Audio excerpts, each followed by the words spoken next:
Buongiorno, buonasera, benvenuti amici, welcome my friends. My name is Vincenzo and welcome to my channel, and the channel is Fountain Pen Therapy.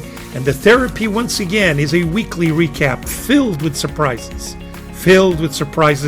Lots of stuff as usual. Yeah, we're going to take a look at some new pens. Received a pen for review. For once, I'm not paying for it. And it's a gorgeous pen. Stay tuned for that. We'll do a little short unboxing and then we'll take a sneak peek at it because I intend to review it.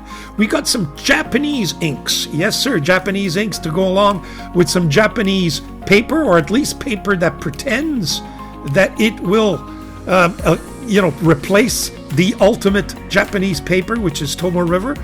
And we're going to have we're going to revisit some pens. I know that my review last week of that beautiful, what people call the Andean D6 steel, but is it Andean or is it not Andean?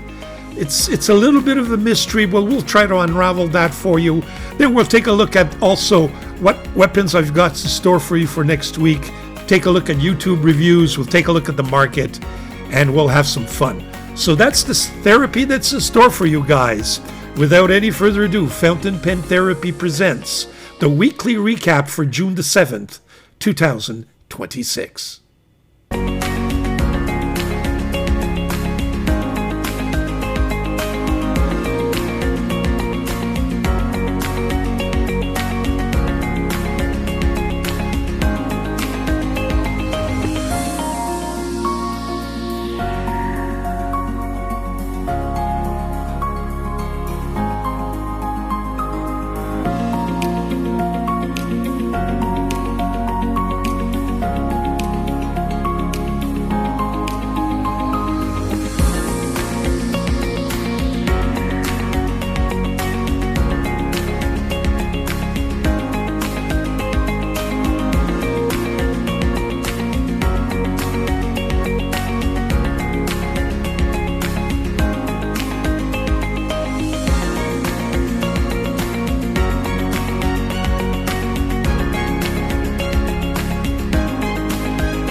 Okay, so what's new in the market? There's some stuff going on, folks. Looks like things may be picking up, or at least I'm hoping. So let's go to my computer and I'll show you what I've got in store for you. Just 1 second. Here we go. Oh, that's not the computer. That's the computer. There you have it. So what do we got here? That's the Mahjong RS3, a little pocket pen. I've ordered one, so stay tuned for that. We're going to review that as soon as we get it. It comes in 3 different colors, similar colors to the remember the Moonman M, what is it, the M800, I think it is, or the M600, I forget now. It comes in this purple, this amber, and kind of a galaxy color. I've ordered the blue in the galaxy, and we'll see what that gives. Now, we have an RS1, which is that titanium pocket pen that looks like a Waco. Then we have the RS3. But what happened to the RS2? Well, here it is, folks. Here's the RS2. Now, I must confess, if this came out already, I missed it. I just completely missed it. It's either that or it's new, and it's just come out with the RS2 and RS3. Put it this way, I think it's new just because I've got all kinds of vendors all of a sudden selling it. Is it because the RS3 has come out that some vendors want to, go backwards and also offer whatever they have in stock for the RS2? Whatever it is, I've ordered that one as well. I don't like the colors that's being offered. The white, the black, well, and that dark green, so I've gone for the red. Because I need some red pens with red ink for work purposes, so you know what, that may do the trick. So there you have it, the RS2. What else do I have got for you on the Chinese pen market? I don't know what's going on, but I see here the N8 being offered in its 4 colors that we've seen before, but they call it N8S. I don't know what S stands for, and they're talking about softness flex nib. and there's different choices. Which one is the flex nib? Is it these two, the F or the EF? Is it the blade, or is it this flex nib? It's got to be this flex nib. Now, what flex nib is there in there? Now, when I look at the click, it appears to be the Mahjong. So here we have Hongdian pen being offered with the Mahjong flex nib. It's just one among many. I've seen a lot of them. I've seen Jinhao pens. I've seen this Hongdian pens. So it looks like maybe the vendor, the particular vendor, is kind of combined the two. So there you have it. Now, I noticed a new trend in the Wing Sung. Well, actually, I shouldn't say only the Wing Sung. Here you have the P136. Okay. Now you'll remember the P136 looks like essentially like a Mont Blanc 146, but it has a center band. But these don't appear to have a center band. You see, they're bandless, and they're not the only one. Now that's Mahjong. Now you would say, okay, Mahjong. So they've just come out, from what I can see, a new version of the P136. But Wing Sung is done the same. Here you have the 630 being offered in different shapes, but I don't see a major center band, a gold center band per se. It looks like there may be a design there, but I'm not sure. But no, it looks like a center bandless pen. That's the 630. Whoop. And I believe here's the 629. Again, no center band. And bear with me, I'm sure the 930 is being offered without the center band. That's the 630. That's the 629. Now, where is it? I could almost be certain. There you have it. You could see they're all being offered without the center band from 628 all the way to 630. No center band. Will I order? I might just pick one of the four and go for it just to have it in my collection. But there you have it. Wing Sung and P136 without a center band. What else have I got for you? Looks like Aurora has come out with a new pen. I've never heard of the Aurora Polare. It's got a similar shape to the Aurora 88, but I've got a feeling it's a little bit bigger. And it's certainly different from the Optima. So if that's a new offering, good for them. What else have I got? Looks like I have a new Sailor. People are saying Sailor are kind of abandoning the old and coming in with new stuff. Apart from their steel nibs, this may be one of it. I've never heard of the Eternal Flow. This is the Sailor Ebonite Eternal Flow. Price is steep, but that's interesting to see that Sailor's doing different things. They always have, but kind of very limited. Now, is this going to be part of their new way of doing things? I'm not sure. What else have I got for you? I've got Penlux. I think Penlux makes a great pen. A Taiwanese company, I believe it is, and I just love this blue crushed Masterpiece Grande, which I think is their most popular model. They make, by the way, their nibs are just fabulous. They do something to their Yowo nibs, which is great. I'm tempted at $200 US. This looks like a nice pen. Now, do I have anything else for you? That's that. Oh, yes. Magna Carta 600S, folks. I see it here at Stilo Stile. I still don't like the two colors that they come in, because that's essentially the Magna Carta 600, but with the steel nib at 297 euros, so 330 US, something like that. You can get also the Magna Carta 600 now being offered in different models, which I like better, frankly. I don't think I'm going to go for this beige looking white opal. And this black opal just doesn't appeal to me. So, but nonetheless, it looks like 600S is being offered more and more, and outside of, limited special editions. So there you have it for the market. I'm sure there's other stuff, but I thought I just take a look at a few, and hopefully there'll be something in there that interests you. So we'll proceed to the next segment. We've got some paper, pens, and inks. Stay tuned.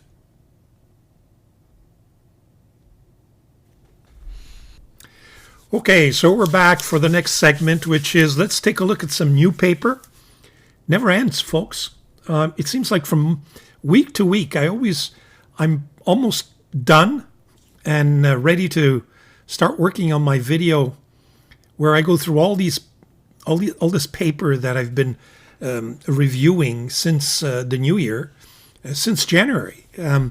Every week, new paper, looking for an alternative to Tomoe River paper. And I don't want you guys to think that all that paper is just got something to do with Tomoe River. That's my own personal challenge, but it serves as a review of all kinds of paper, which either acts similarly to Tomoe River paper or doesn't, but that's an alternative, a permanent alternative that's completely different, but that you appreciate, and we all have different tastes. And when we go through all of that, and we go through my video, I've already started planning.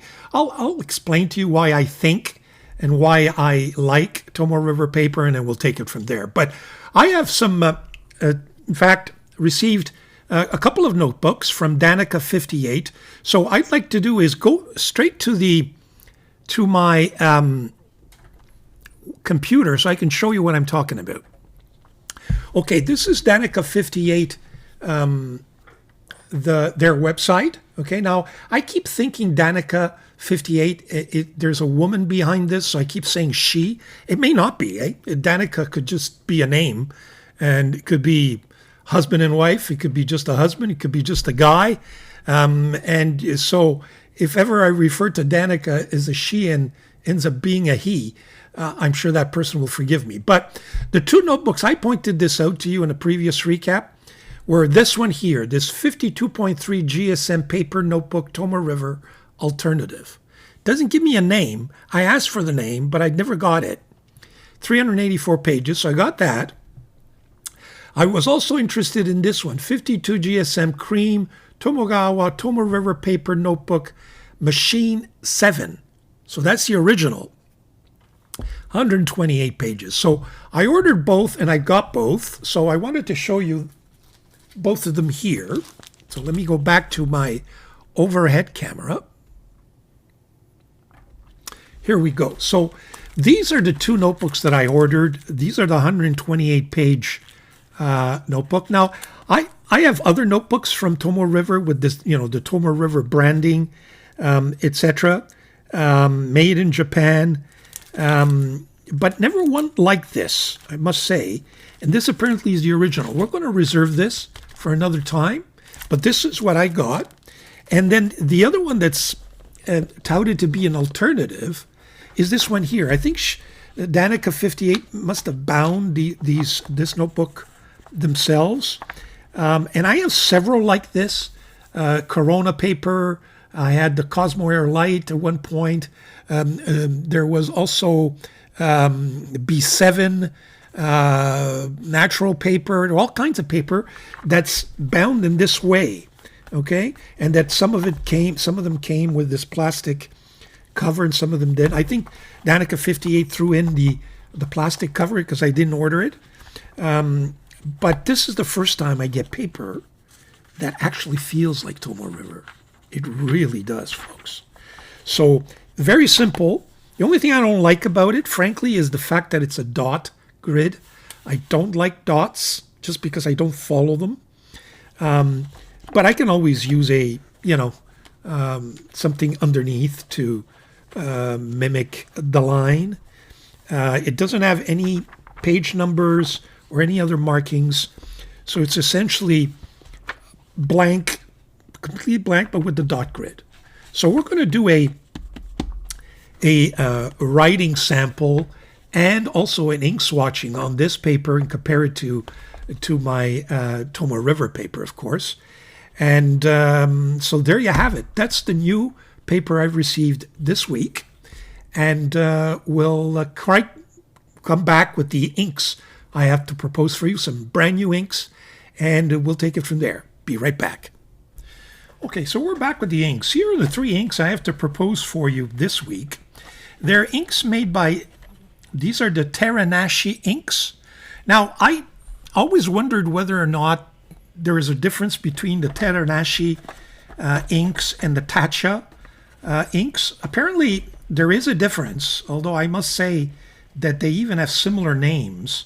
I've looked at both, but apparently they're made by the same, it's under the same group, which is the Nakabayashi group. And TERANISHI produces the inks for both Tatcha and the TERANISHI line, if you will.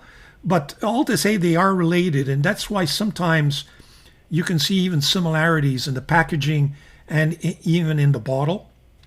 But these are 3 inks. I have Nostalgic Honey, which is a, well, we'll see what it is. It's a honey-colored brownish color. We got Innocent Mauve, which speaks for itself, which is mauve. And then we have Lady Emerald, which is kind of on the green side. I had some very different thoughts about this ink. I'm not going to lie, I did already swatch these inks just to see what I was getting. And originally I was disappointed, but then when I put them in pens, they kind of brought back a fondness for how they performed. So it just goes to show you, since the Natami ink review that I messed up, where I hated that ink and then they proved to be pretty good inks, I'm not going to make the same mistake. So there you have it. These are the 3 that I propose for you this week. And we will remove them from their box. Where is here we go. You can see they come in a very lovely box. Very nice bottles. Good. They're 44 milliliter. We'll put that box aside. So it's a good size. I bought these on, believe it or not, on Amazon. Because they were much cheaper there than they were elsewhere. I did want to get a blue, but the blue would have taken a couple of weeks to get to me, and I wasn't going to wait. So I'm going to order the blue eventually, just because blue is one of my favorite colors, just to have it. But for the time being, we have these 3. So let's put that aside, bring in the paper. As I mentioned, we're going to work with this new paper. I will try to get a name for you. Maybe by the time this recap is published, I will get a different answer from DANIKA 58. Along with this Tomo River paper on the left side. There you go. So let's just bring that up, bring it into view so that we can swatch that properly. Tools, again, my folded pen for the swatching, and my Eureka dip nib, which is fantastic, folks. It is the best. It is the best for the actual writing. I got my water, got my cloth. We're all set to go. Okay, let's start with the green. I'm going to shake these properly, even though none of them I think are shimmering inks. Most of them are either straight up or at best it's got some sheen or some shading in it. Okay, so let's start with Tomo River first. Oh, that's a very sharp green. Curious to see how this performs. Oh, I can tell you it's a little more slippery than the Tomo River paper. Let's write. Okay, I do not want to mess this up. So this is TERANISHI or TERANISHI? TERANISHI. And this is there's a green emerald, Lady Emerald.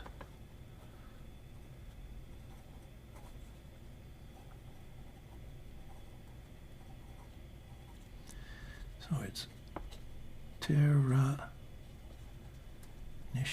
Oh, you can see that the ink comes down much thicker on this paper.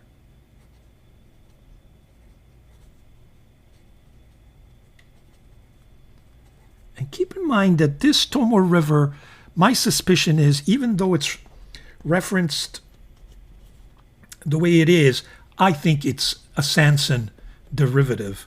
And Sanson does have a tendency to make the handwriting a little bit crispier and thinner, whereas I start to see some unfortunate smearing here, which is not a good sign, but maybe it's just the ink. Let's give it a go first. Here we go. That's green, because if it does smear, and it's not just, then we've got a problem.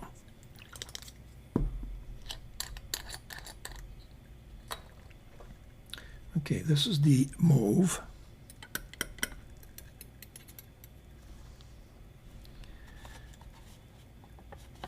And it's the, what kind of mauve? Innocent mauve.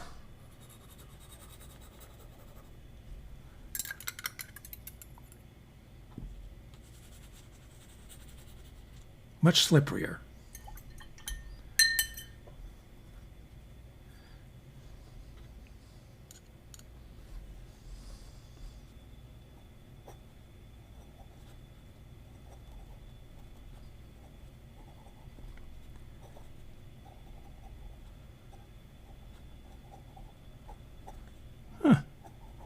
What's wrong with me? I'm having a hard time writing. See how much thicker it is?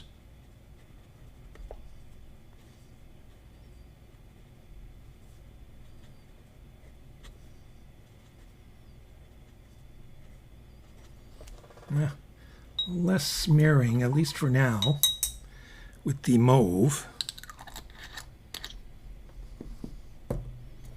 And then we got the lightest one of them all, which is this kind of an orange honey brown.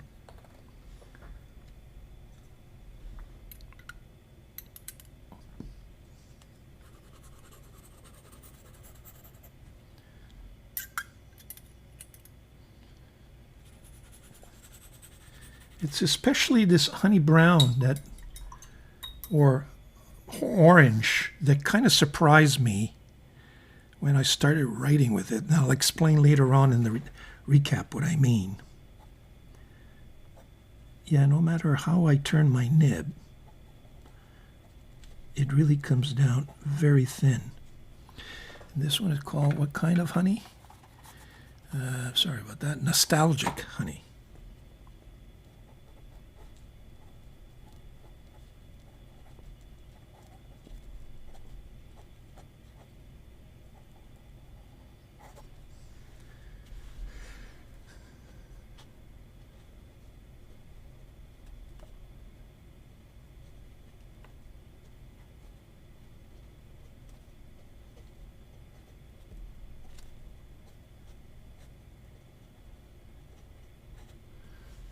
Here we go.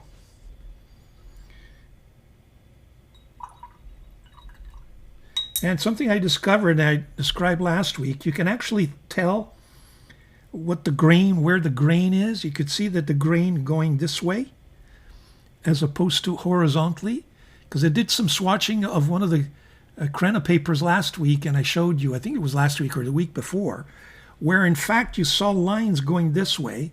And people asked me, did you swatch it a different way? And it, you know, at the end of the day, what they meant was that you could see the grain of the paper when you do these swatches. Here you can tell they're kind of vertically oriented, especially this one here, as opposed to seeing the lines go this way. So that was an interesting, first time I noticed that. In many, many years of, you know, trying all kinds of paper, that was really the first time that I ever noticed that. And then shout out to those viewers who picked that up. So these are the TERANISHI inks. Mixed feelings at the outset, but you'll see. I think the real test comes when you write with them. So we'll let this all dry up. I'm very curious to see what's on the other side of this, TRP alternative, as it is called by DANIKA 58. We'll be right back. Okay, so we're back with the inks. I waited long enough. One thing's for sure, in this new paper, it's taking long to dry, which is one of the characteristics of Tomoe River. But unlike Tomoe River, you don't have the feathering that I see here. Now, I thought it maybe was just on this very dark green, but I see it in the green. I saw it even a little bit here in the mauve and slightly on the honey as well, which are lighter. In terms of what I see on the other side, I see both a lot of penetration, folks. This is ink bleed. It's just not ghosting. So I'm not sure if this paper is a viable alternative. Glad I purchased it. It is thin. In fact, it's even a little bit thicker than the 52. I think it is 52.3 or 53.8. I forget what the site said. Wait a minute. We'll go back. It's a 52.3, so it's even thicker than Tomoe River, but certainly not giving me the results I was expecting. But we won't give up. We're going to write on it and see what gives. Okay, so we're back. We're going to take a look at the pen haul. What kind of pens do I have for you this week? I tell you, folks, I received quite a bit, so I'm kind of pacing myself. I've got 3 pen models to show you, but 4 pens. Let me just pull out my tray here to show you what I've got to propose. Where is it? Okay, yeah.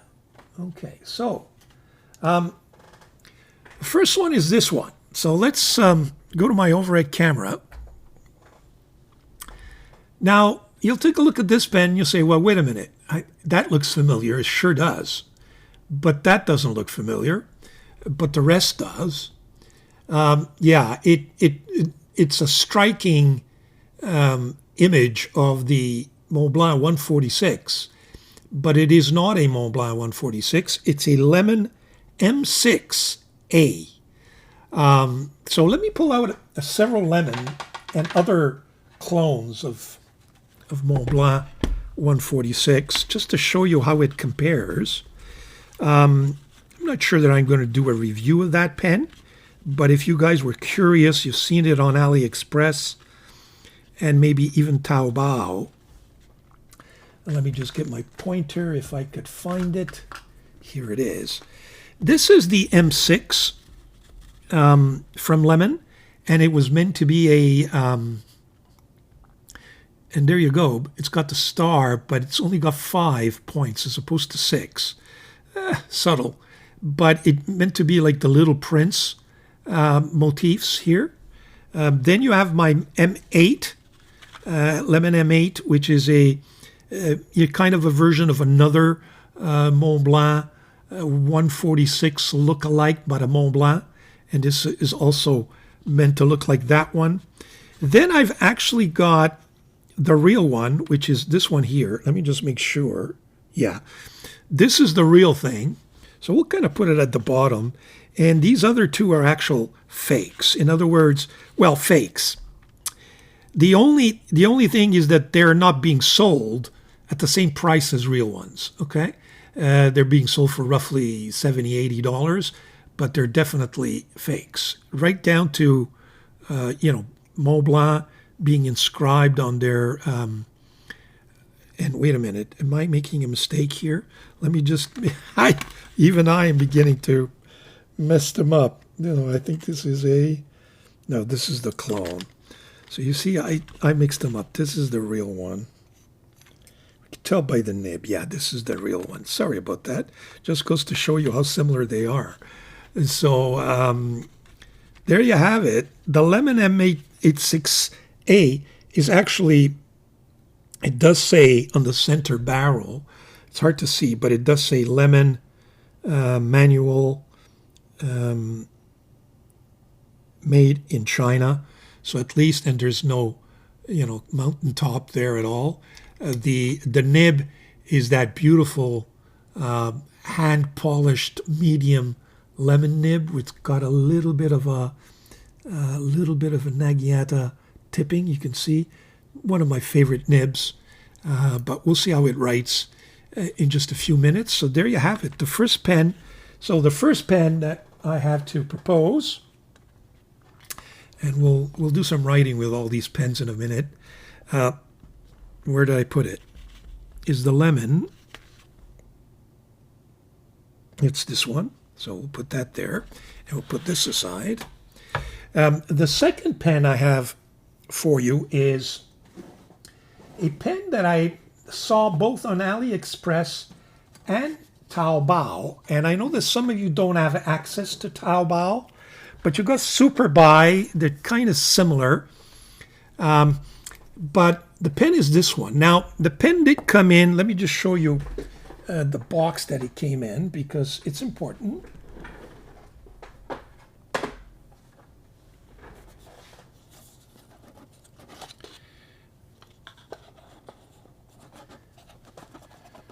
Yeah, it came in this box. So it's a nice box, paper box. It was nicely snugged in. It also came with different nibs and some cartridges. So that's the box it came in. I ordered mine on Taobao because it ended up being cheaper than AliExpress. The name on this pen is Peng Cheng Yu Pin. So Peng, and we'll write it out when we do the writing sample. Beautiful finial. They offered 3 finials, one that's just plain. I forget what the other motif was. This one is the one with the eagle. I think the other one was a mountain. Very nice. You can tell the clip is gorgeous. Very nice clip. Stiff. Very stiff. I can't hardly move it. Nice motif, and I think it comes in different motifs. It also comes in kind of just a plain motif, a little bit like here. This is TA2, so it's titanium 2, which is supposed to be, you know, the best titanium. It's a titanium pen, and let me tell you, I've fallen in love with this pen. The only thing is that when you, right here, there's a little bit of friction that is not the best, but the rest kind of loosens up really nicely. And you have a nice nib. And I love this nib, folks. It's a fine, and we'll do some writing with this pen. It's a very, very nice pen. I've used it all week, and no regrets there. It's just a beautiful, fine nib. Which has kind of led me to certain conclusions regarding fine nibs in my collection, and we'll get to that in a minute. So there it is, the Peng Cheng Yu Pin. This is the titanium TA2. And I've bought a couple of other Peng Chengs that I'll show you in the coming weeks. Now, in terms of the third pen is a pen that was sent to me for review purposes. I was approached by a company by the name, I think they're brand new, they're just starting out, PANDA DORF. And PANDA DORF asked if I would want to review, its new novelty, new pen, which is the PANDA DORF Bamboo Forest pen. And I said, sure, send it to me. And they sent me actually two different colors. So what I propose is I'm going to be reviewing that pen independently in a very detailed review. But I did want to do an unboxing. So I've done an unboxing already. I've already taped it when I received it. So take a look at the unboxing of the pen, and then we'll on the flip side, we'll show you the actual pen. Here's the unboxing. Okay, so we're back with the package, the pen. Nice big box. PANDA DORF, there you have it. That's his logo. Essentially, that is a cloud smiling panda. And you've got the small Chinese character right there. You see that? That stands for fortune. So PANDA DORF, very, very nice. Nice touch, and you'll see that on the pen in just a few seconds. We open up. Cardboard box that reveals this beautiful interior box. Again, well branded, nicely finished box hard cased, but paper product, so, you know, environmentally friendly. Nice green. And there is the pen. Okay, so we're back. That was the unboxing, and here are the two pens and a little bit closer look at it. Folks, I got to tell you, it is a gorgeous pen. Now, for some of you who don't like the over-the-top pens, you know, like the D5, the Ongdian D5, and the Ongdian D6. Now, here is the D5, okay? Then, of course, let me remove just the purple one just to show you. Well, let's pick the steel one, steel nibbed D6, and we'll get to that in a second because that's kind of caused a little bit of controversy, that pen has. So here's your D6, and a lot of you, in fact, the video didn't do too well just because a lot of you are kind of turned off by either that one or the original gold one. You feel that it's a little bit over the top. Some of you all have similar feelings, although less so for the D5, the Ongdian D5. But I think what people are missing is that this is really a little bit of a piece of art, and you're missing the nib, missing the point. The nib on these pens are just absolutely great. Now, I've seen the nibs sold separately, so if you can get the nibs and avoid the pen because it's over the top for you guys, I would definitely recommend it. But it's a showpiece. I don't understand why people don't like it, but that's just me. But this is a great compromise in the sense that you do have some of that very nice satin gold trim, okay? Less of a show off, less over the top, and you got that great resin. I don't know what you call this, but this 3D-ish look, really nice. Of course, it has the bamboo motif. I think this is a great pen, really nice. I invite you to take a look at my detailed review. This is the N25, which kind of has a similar, way of doing the cap and the barrel with that 3D-ish look, almost kind of something underneath and then kind of a layer on top. That's the N25, if you will. And even this one, some of you found over the top. But this one is, I think, a great in-between. So I'm going to stop there because I do want you to take a look at my video. And you'll see quickly. Now, stay tuned for the writing sample. Not going to spoil the whole thing. But take a look at that. I think it's a pen that's worthwhile examining in detail. So that will probably go up this Wednesday next week. So there you have it. And this, of course, is in the purple finish. Same pen. PANDA DORF, the bamboo forest pen. Great stuff. I think they've got some future. I told the representative or the owner of this PANDA DORF that not to give up and to keep going. I know that this started as a Kickstarter. It's now being sold on Amazon and I believe also on AliExpress. So there you have it. PANDA DORF. Stay tuned for the review next Wednesday. Now that we looked at the new pen haul, we're going to do some writing. So let me set up and we'll be right back. Okay, so let's do some writing. First of all, I want to show you the Lemon M6A, which is this one here. Very nice. It opens up in how many turns? Let's just see. That's one. One turn, maybe even less than one turn. Does it cap? Yeah, caps. You have to push it in a little bit, but it caps. I would say to you, it doesn't cap as nice as the Montblanc 146 original, but it caps. So this is so we'll call this the new pen haul. I can tell you, folks, that the feeling on this paper is excellent. I don't know if it's going to feather, but it actually feels like Toma River. And this is the Lemon M6A. kind of Mont Blanc 146 clone. And again, I see myself not following the dots, but that's okay. The nib on this pen is a lemon hand polished.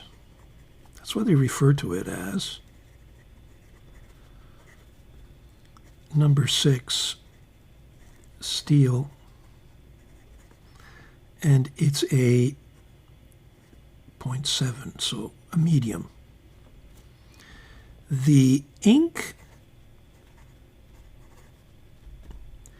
what is the ink? I forget what the ink is. I'll be very frank with you, but I think it's probably Natami. Because I remember inking this last week. And it's kind of the dark blue Natami because I don't know the name of the inks. They're all in Chinese. Okay, the pen is just, because of that nib, it's a sure thing. Because of the nib. The feel does feel like a 146, very much so. If I compare it to the real thing, this is the real thing. And you can see the real thing caps a little bit better, more securely and more deeply. It's a little lighter. This is the real Mont Blanc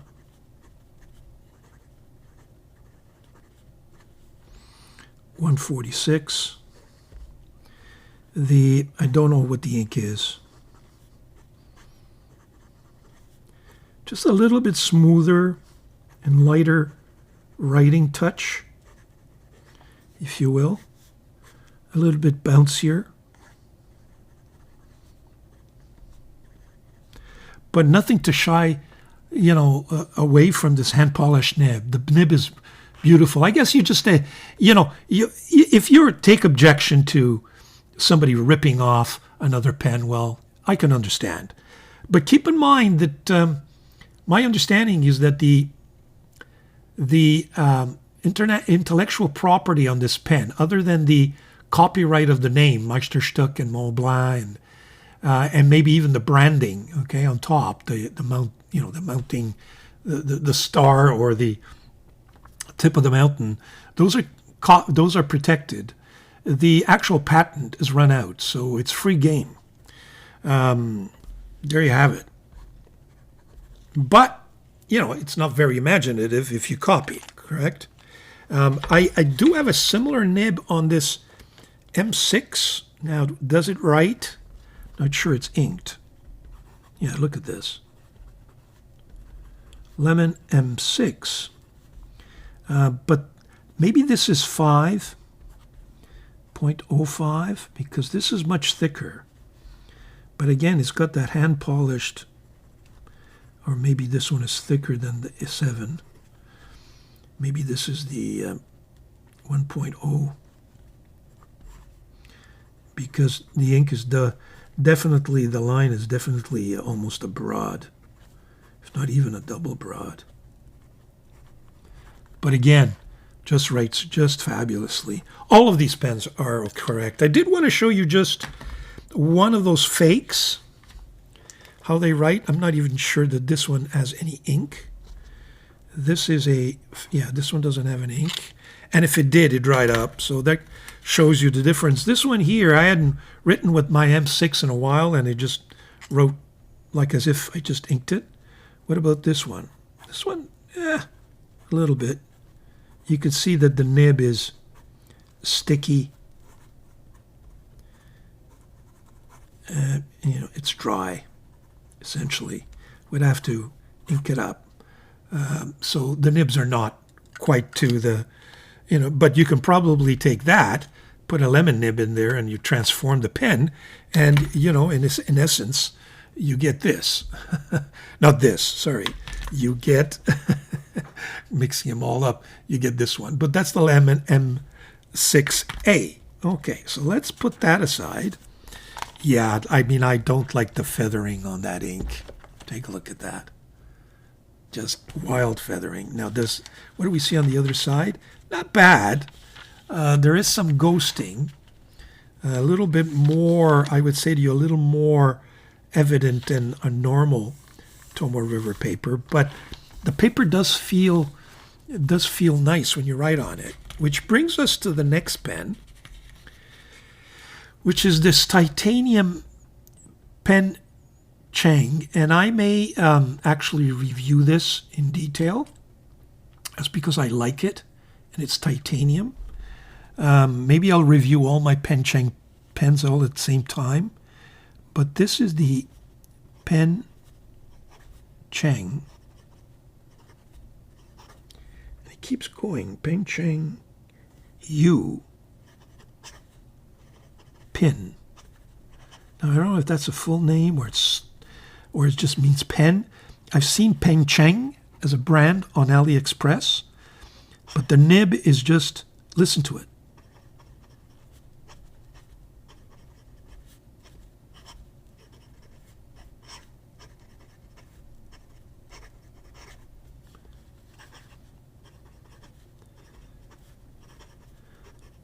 What I wrote down there, it's sailor-like. It does have that kind of chalky feel and sound. Beautiful pen. Enjoyed it all week. Very thin, very fine and precise.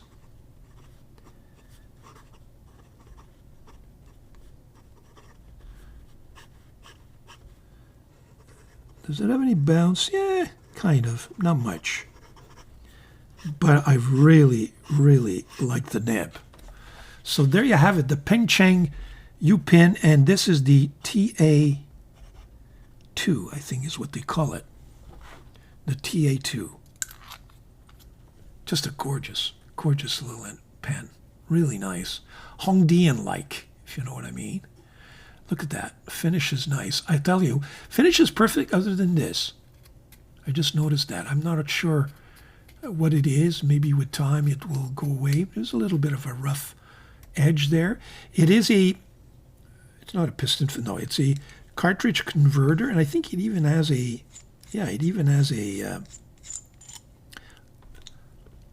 rubber washer there. So, just nice, standard converter. Screws in nicely, well done. Not slippery at all, by the way. This titanium, not slippery at all. It's got kind of little grooves in it. I don't know if the camera's picking it up. Kind of little bit of groove in there that makes it, I guess, even less slippery. But no slip at all. No slip at all. Pen Chang. Gorgeous pen.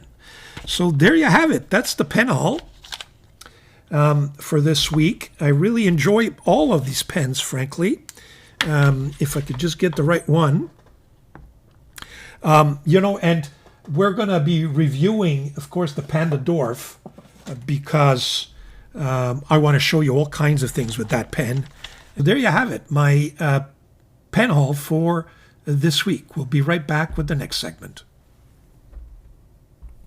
Okay, so we're back with Pens Revisited, and the first one I like to revisit is this XY, what I call an XY, XU,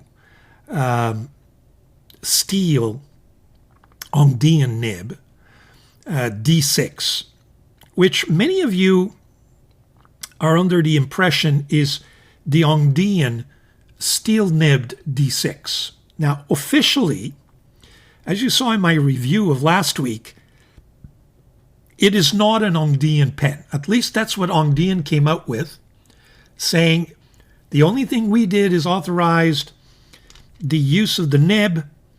The rest is not us. It's somebody else.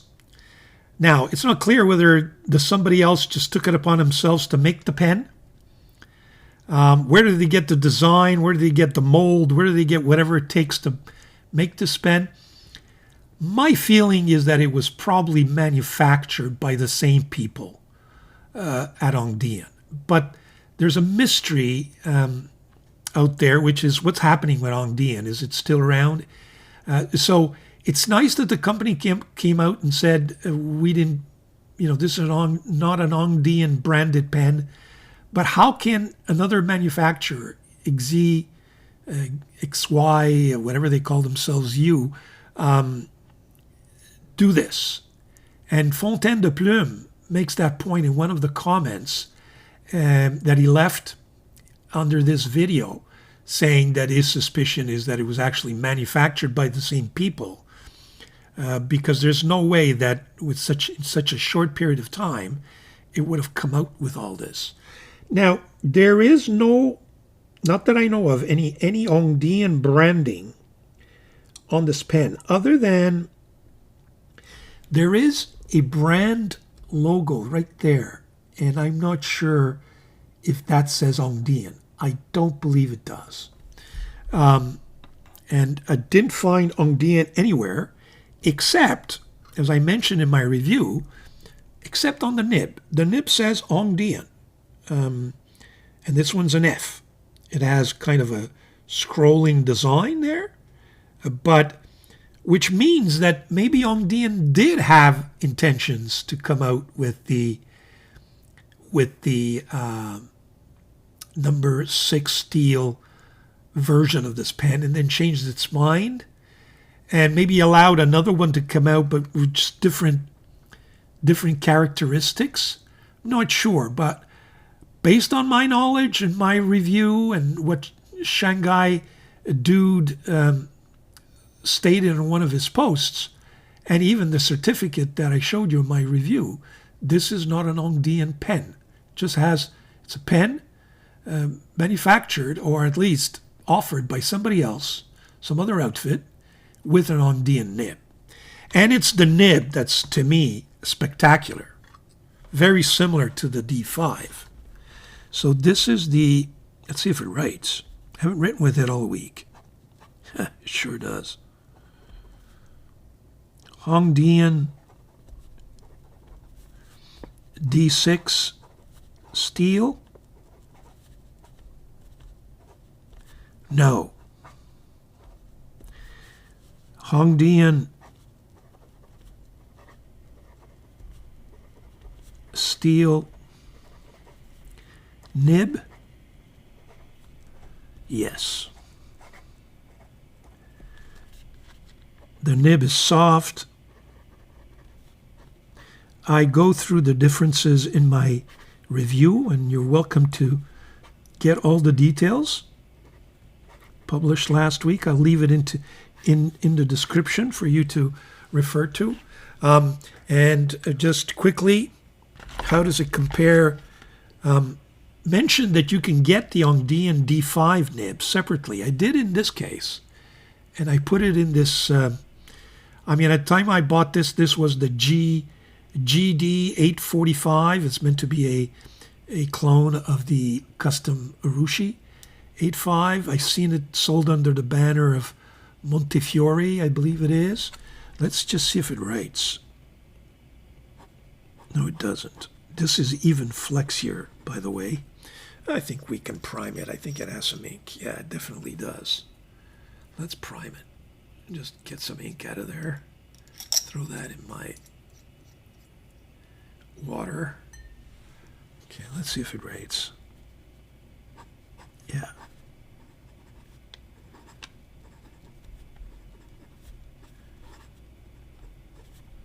So if you don't like those over-the-top pens, my feeling is if you can get this, I'm not sure, I haven't checked recently, if you can buy these nibs separately. It's all about the nib, folks. Put it probably in any number 6 size section, I would think. Certainly fit in this one. And this one, I think, has a Bach feed originally. Or yeah, it looks like a Bach feed. And just so soft. By the way, this paper is really nice when you write on it. It just glides. Very nice feel. It just maybe a little too thin. Doesn't perform like it doesn't have the coating maybe that Tomoe River does. So there you have it. That's the pen of last week that I wanted to revisit. Of course, if you get your hands on the original, I would definitely recommend it. This gold nib is, this is the, sorry, but that's me, Hongdian Han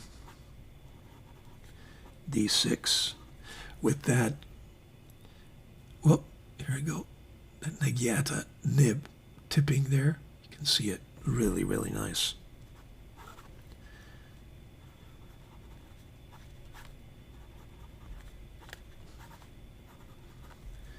And with this Yamabudo ink, I mean, what a wild combination in terms of wet and juicy. So there you have it. One thing I did want to mention, and it's the,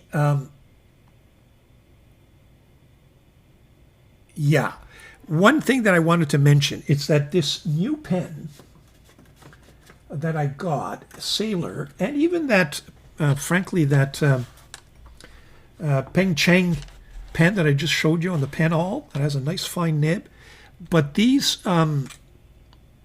Sailor steel nibs, which I will be reviewing in detail, is made me realize that my handwriting is very different when I write with a fine nib, because it kind of glides a lot less than a broad or a medium. Your handwriting is a little more deliberate, but I think the real description is control. You have control over your strokes, so the pen doesn't slip away from you. And I'm really starting to enjoy it, to the point where a lot of my orders recently have been fine nibs. And I think I've mentioned it before that I've kind of slowly fallen in love with the fine nib. And now I notice that the handwriting is, you're in control of every stroke. And it doesn't run away from you. And it's a feeling that I really like. So look out for that, folks. Never give up on the size of a nib, or the tipping anyway, because you never know. One day you may start to enjoy it. But stay tuned for my video. I'm going to compare these. I also want to compare the new, I think it's the new, but I saw this Pilot Custom NS, which has kind of it's a cheaper version. It's of the cheaper line with the steel nib. And maybe we'll do comparison between those two Japanese brands, gold versus steel, because we're all wondering whether they're going to go towards steel and kind of abandon the gold. I think they've already gotten rid of the 21 karat. Sailor has. Are they going 18, 14, and maybe just stick to 14? That's what I've heard. But stay tuned. Should be an interesting video. Stay tuned for that. I'm working on it. So that's another item that I wanted to revisit. What else have I got for you? Oh, yes. I did want to mention that, where is it? I had this Tramal black pen that I showed you last week. And one of the questions I had was whether or not it's being sold as a, polished ebonite, hard rubber, as the Chinese like to call it, or translate it. But I was always wondering whether or not I just got fooled into buying a, ebonite priced pen when it's actually just plastic or acrylic. And somebody of you mentioned, smell it. If it smells like burnt rubber, you got ebonite, and exactly that. So I was so happy, and thank you. Many viewers actually mentioned that. So I was so glad to see that this Tramal is in fact, and it writes beautifully, even with that original Tramal nib. No fanfare at all, but juicy, nice line. It's black. And yes, it is ebonite. Thank you for that tip. Now I know. Yeah, I could smell it. It's actually on my fingers now. So there you have it. The Trammell Ebonite Black. I think they sell it in the matte finish as well. I might get the matte finish just because I think I prefer it over this polished. But I'm glad I didn't get ripped off. The Trammell Ebonite. There you have it. I wanted to revisit that for you folks. Oh, yes. Last week, I reviewed these 3 inks. They're sheen inks that I purchased on AliExpress. And I couldn't figure out what the brand was. But I did mention during my recap that I saw Collection Traced. And I thought that maybe that was a brand. I was not aware that that is, in fact, a very popular and, unbeknownst to me, known ink brand, Chinese ink brand, Collection Traced. So it is Collection Traced. I just don't know the name of the individual inks. So for those of you who are curious, well, there you have it. It's a Collection Traced. Apparently, I've looked it up. There's a lot of offerings under this, under that name. Some of you said they were sold out. I still see some being sold. I might get more of these just because I really enjoyed these. And you can see the branding on top there as well. There's one in the middle, kind of, you know, that moon, and then on top here. So Collection Traced, known Chinese brand, unknown to me. But there you have it. That was last week, so I did want to revisit that for you folks. You're just not buying anything. You're buying a well-known Chinese ink brand. There you have it. Now, I want to show you something. Let me go to my computer. Remember this pen? It's a brand new offering from Gravitas. Let me just get rid of that. The Gravitas VAC 2.0. With all kinds of novel stuff. I think they have this Kraken vacuum filler. It's got, if you take a look at the, I think it's, there's a couple of reviews out that mention, including Fontaine de Plume, and I'll mention that at the end in my YouTube segment. But if you want to take a look at that pen, I'm very tempted to buy this pen. It is aluminum finish, and that is the only thing that's holding me back. And let me explain. I go back to my overhead camera.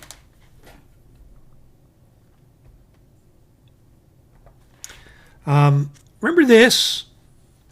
This is that beautiful Gravitas Monster. It is in the aluminum finish.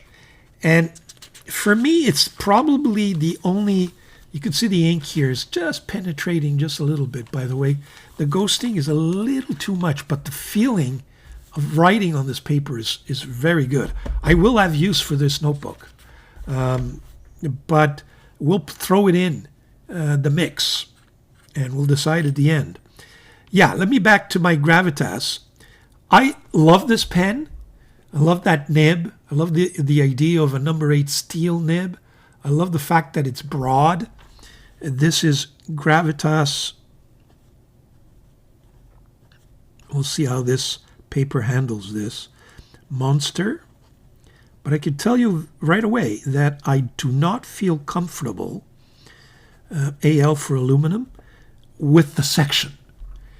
Even though there's some grinding there, you can tell the texture. It is so slippery that over time, I realized that it's not ideal for me anyway. I keep struggling to find the grip. I'm almost tempted to write with it a little further up because I can grip on the on that thread, too slippery for me. So before I spend $300 plus on the VAC 2.0, I'm going to wait. I'm going to see if they come up maybe with a titanium version, or maybe even with an all Ultim version. That nib on that new VAC 2.0 is supposed to be very good. But, and you know, I have mixed feeling, because the more you write with this aluminum sectioned pen, the more you get used to it. But it's just, I'm just constantly struggling to get a hold of it. You know what I'm saying? And if I hold it, you know, further down, I guess I have control over it. But then I don't have control over the freedom of my writing. You know, it becomes almost an unbearable task. So, by the way, isn't that beautiful? That nib is just perfect. So I'm waiting for the VAC 2.0 to come up with something else in terms of materials. I was tempted to get the Monster in the titanium finish. And I didn't take the jump just because it's an expensive pen and I have other priorities. But obviously, if I have to choose between this one and the VAC 2.0, and the section is, you know, I can adapt, is fine with me if it's titanium. I probably go with the Monster. A little more expensive, but I just feel a Monster is just a, you know, better writing experience because of that number 8 nib. But in the meantime, I'm hesitating, folks. If you have the 2.0, let me know. Do you have a grip issue?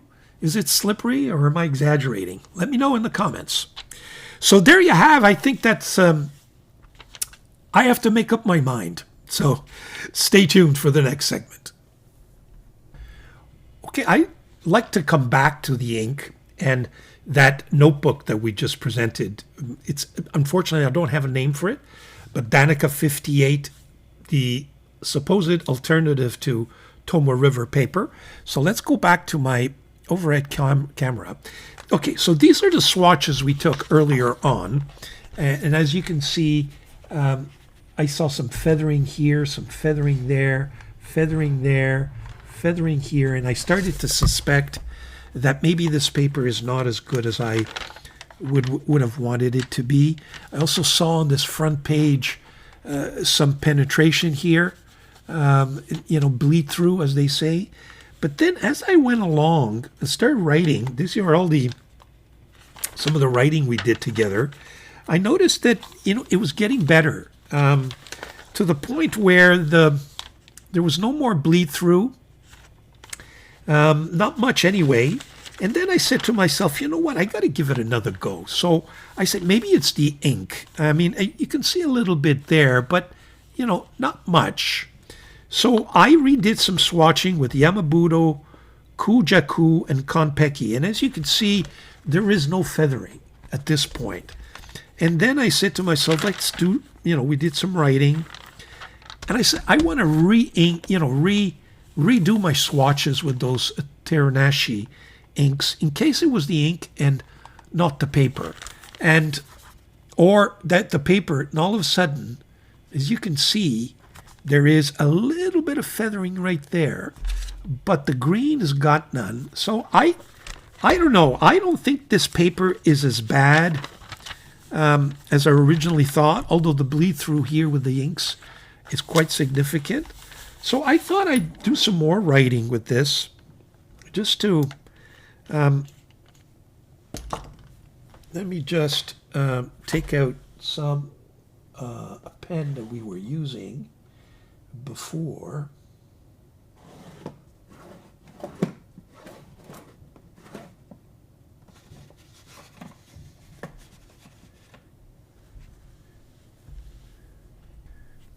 Yeah, let's go with a thicker.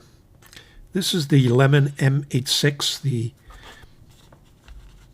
So this is the Lemon M6A. I got to tell you, the experience is wonderful.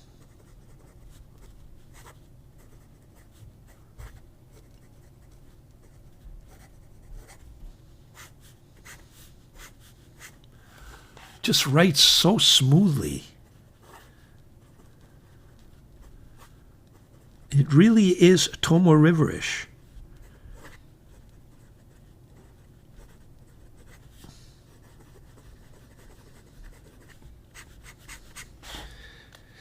Let's see what it looks like on the other side.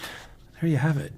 Not bad at all. Just a little bit of ghosting, which is normal for this kind of thin paper. So the verdict's still out. I definitely like this notebook. I know I'm going to use it just because of the writing experience. It's very, very similar to Tomoe River. But it's got no name. So DANIKA 58, if you're listening, we got to give this paper some name. It must have something. Anyway, I thought I'd just finish up and revisit that paper for you. There you have it. Stay tuned for the next segment. Oh, I forgot one more pen or maybe a nib that I'd like to revisit. And that is, you'll recall, I forget in which recap I discussed it, but we've been having some inconsistencies being reported with the Mahjong Flex nib. And I tested a bunch of gold-plated Flex Mahjong nibs and showed you that some were a little flexier than others. I have one here, gold-plated, in my C5, which is a fairly flex, okay? It's not the greatest or the biggest flexed one, but certainly not the least. And I realized, I knew I had one, I couldn't find it. I realized that I have the silver-plated Flex Mahjong nib in this, what is it? This is the 136, if I'm not mistaken, with this beautiful blue barrel and cap. I wanted to see whether or not there is a difference between the silver-coated and the gold-plated one. So why don't we test these pens? I know there is with a Fountain Pen Revolution Ultra Flex nib. There's a big difference in my view. The silver-coated one or plated one is much flexier than the gold. So this is a test of the Mahjong Flex nib. And as you could see, in this Mahjong C5, one of my favorite pens, it certainly is nice and flexy. Not a noodle, but nice and bouncy and gives you a lot of fun in terms of, let me just go a little closer here, in terms of line variation. You can see you can go from thin to fairly thick. It's nice and flexy. And I'm not a flex guy. I don't know how to write calligraphy. So, you can't really express these nibs in the best fashion. But I was just curious to see whether or not this silver one is either stiffer or just as flexy. So this is the... Whoa, it just spat at me. Mahjong. This is the Mahjong P136. I'll call it blue. Tell you right away, folks, that this is a little stiffer. You can even tell it's a little thinner. It's got bounce. It's got a little bit of flex, no doubt.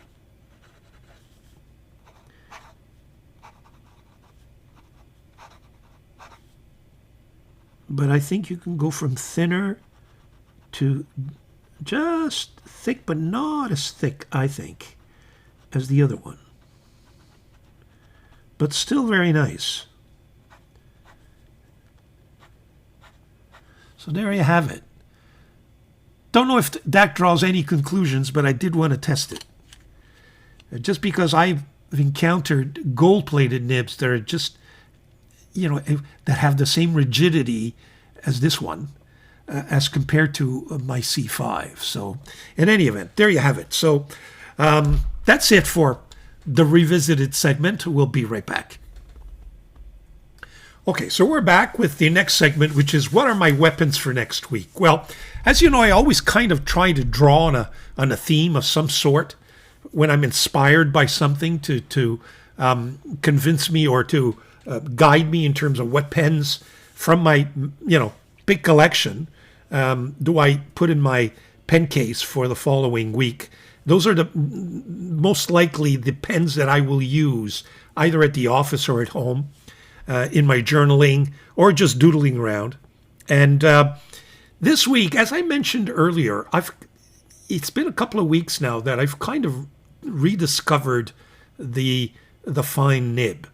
And I've got to tell you, I've come a long way.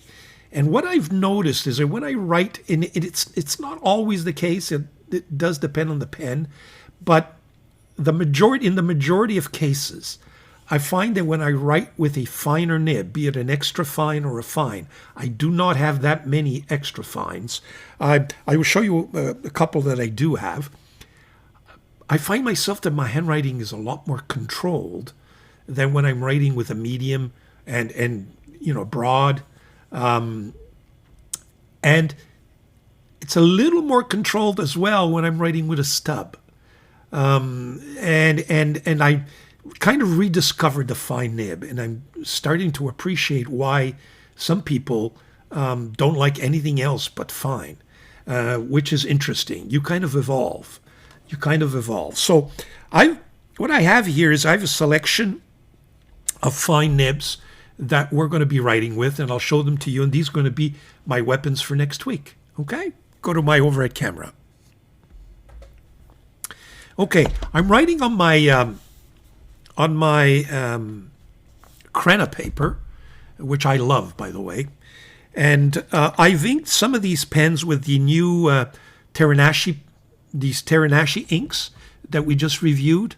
So I've got one with mauve, one with the honey, and one with this emerald green. So let's start with my Optima, beautiful fine nib, Aurora Optima, O Sole Mio.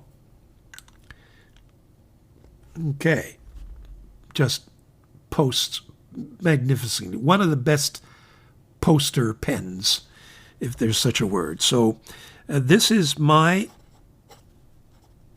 weapons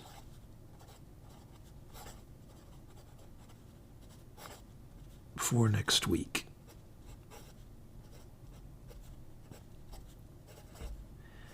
And why not put the week? 07, June 07, 06, 07, 2026. As you can see, this honey is not bad at all. So this is the Aurora Optima O Sole Mio. Very nice.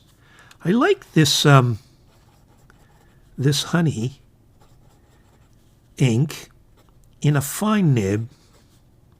I find that it gives, that you can see more of its shading in a finer nib than you do in a thicker nib. And I'll show that to you in a second. So that's Aurora Optima. Beautiful pen. Then I have this pen, which is my Scribo Ebonite Flow. It is a mauve color, so I figured it will match beautifully with that TERANISHI mauve ink. So this is my, and these are all fine nibs unless I indicate otherwise. Scribo, wow, really wet. Flow.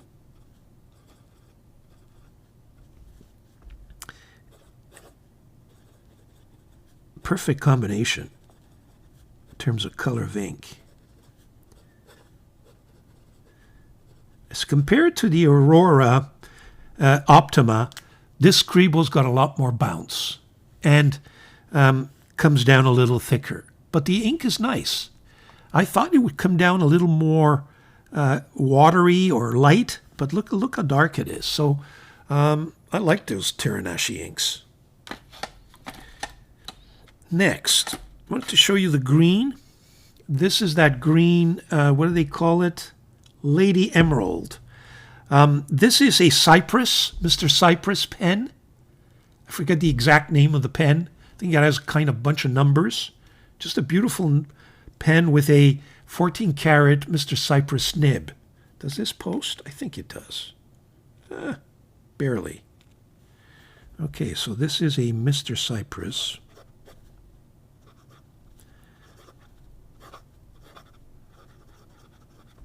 And the ink is Lady Emerald.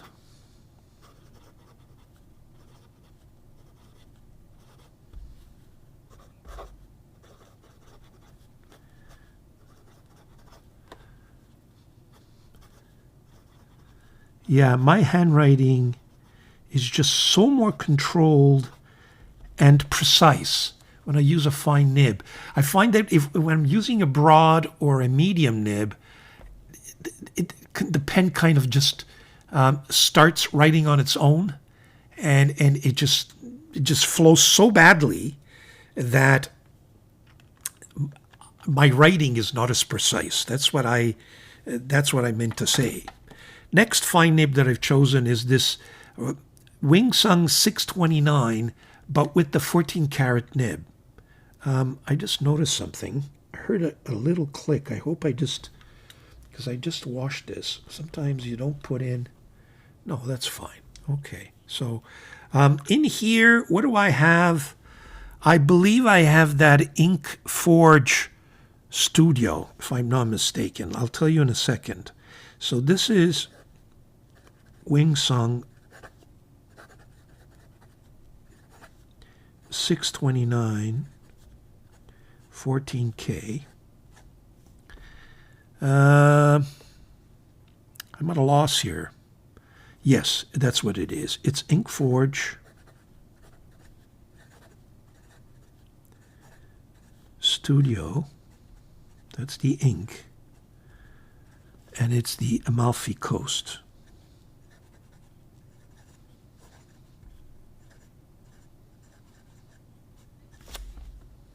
Beautiful ink. I'm starting to run out. Gonna have to order more. A little expensive, but beautiful inks. There you have it. 629 14K. Good purchase. Got it on when it was a little cheaper. Next, what do I have? This is another Mr. Cypress pen. Just a beautiful, beautiful. I forget the material, what they call this material, but it's a special material, and this has got the Mr. Cypress steel fine nib. So this is a Mr. Whoa, here we go. Mr. Cypress, and this has a steel number 6. It's not flowing as nicely as I thought it would. This is that sheening ink that I showed you at the outset. This one here from, what is it, that company? Collection Traced, Chinese. Just I find that the ink doesn't flow as much. Yeah, okay, I just got to get it going a little bit. Here we go. Okay, so that's another fine nib. And the last one here that we'll try to fit. Do I have my water? There we go. We'll put this here so I don't. Pelikan M600 that I purchased in Spain. So this is the Pelikan. You see, Pelikan is so juicy. Pelikan M600. Although this is a fine, it writes like, you see, I don't have control over the handwriting. This has Inkforge Crimson Eclipse. You see, I cannot control it. It's just so slippery. And it kind of writes like a medium.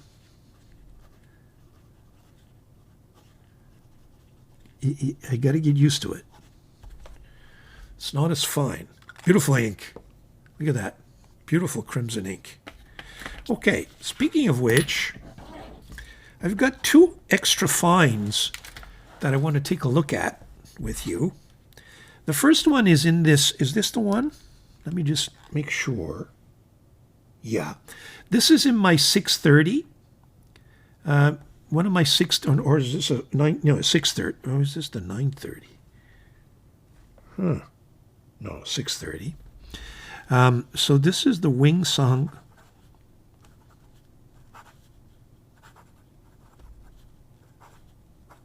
$6.30, and it's got an extra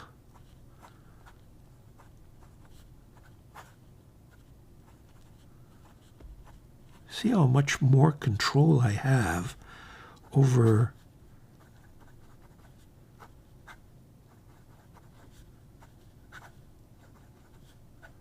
and I really enjoy it.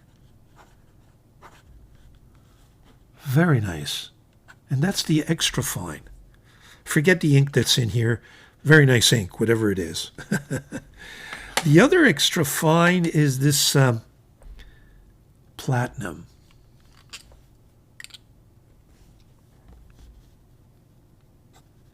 That's right? Yeah. No, this is not an extra fine. No, I think this is a fine. Platinum.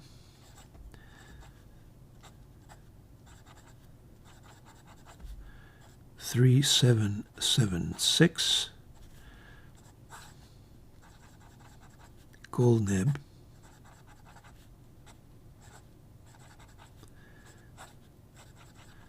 I've got to find some of the older platinums and maybe, scoop them up because the new one is ridiculously priced. This used to be a bargain. Beautiful nib. And now it no longer is. It's now hit $500-$600, which is too bad. But I'm glad I got this one. Kind of a semi-transparent, nice red. I always keep some nice red ink in there. Really nice with that gold, with the gold trimmings. Here's another pen that I purchased in Spain. My Faber-Castell. Finally have one in a 14 karat fine nib. Hopefully this writes.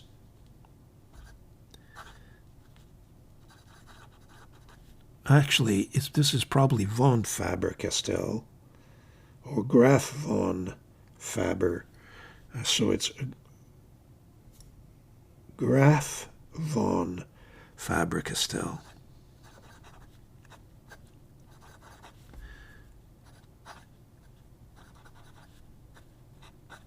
Just, what a nice writer.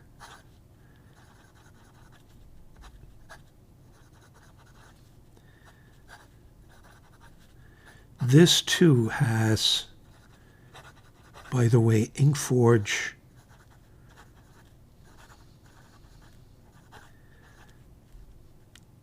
No, this is not Inkforge Studio Amalfi. No. This, I've got a feeling, is something else. Yeah, no, it's not. It's a little too, it's got a little too much turquoise in it. I forget which ink this is, but just another beautiful ink. We're getting there, folks. We're getting there. Actually, why don't we go to another page? No, I can fit in another pen right here. Another, yeah, maybe even 2. What have I got for you? Yeah, just to show you another Pelikan. This is the M400 in fine. They just don't write fine, The Pelikans are juicy and wet. So this is a Pelikan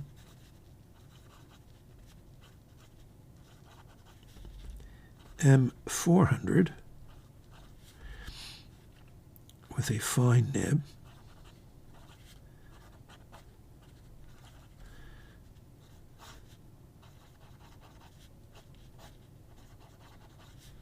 It's not bad, actually. It's writing a lot finer than I last remembered.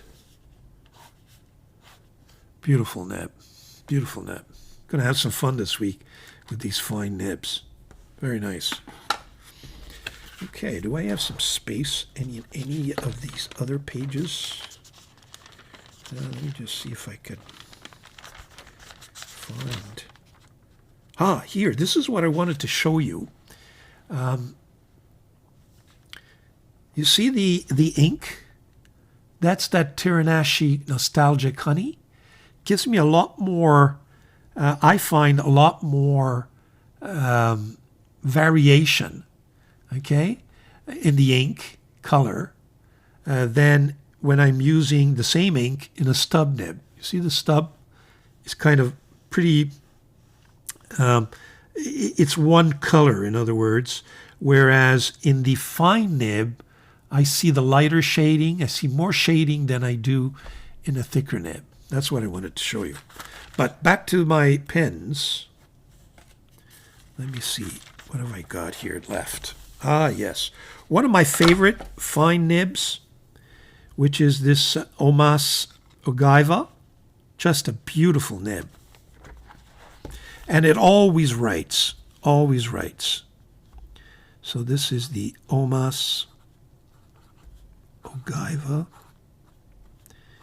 And it's in the demo version. And it has a fine nib.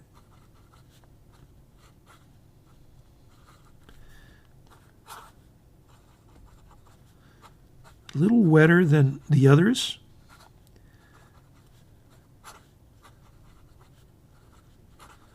But just one of my favorite finer nibs. Very nice. Recommend this pen. This is the new versions, by the way. These are the new Omas pens that some people complained about. I don't know what there is to complain. I have 3 of them, and they're just perfect. So, living up to the reputation. This is a Santini fine nib. Beautiful pen, huge. In-house nib. Very bouncy. This is the Boreal. And it's fine 18 karat nib.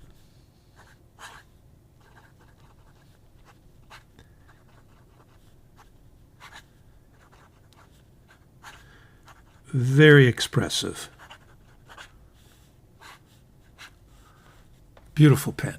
There you have it. We've gone to 1, 2, 3, 4, 5, 6, 7, 8, 9, 10, 11, 12 pens, folks. Yep, we've gone through 12 of them. So those are going to be my weapons for next week. I find a nice combination of gold and steel nibs that I'm going to have enjoyed during the week. Inked them up with some of the new Japanese inks. I'm going to have fun with those as well. By the way, the doorbell rang not too long ago. I've got some more TERANISHI or TERANISHI inks coming, so stay tuned for those. And there you have it, my weapons for next week. We'll be right back with the next segment. Okay, so we're back with the final segment, which is YouTube reviews. In terms of other YouTubers, I have 2 videos that I'd like to recommend. One is from Fudefan, who's one of my favorite YouTubers for the pen community. He reviews the new Sailor Realo with that new shape. And I got to tell you, Sailor's doing something different. It's not the first pen that I start to see that's coming out with all kinds of new stuff.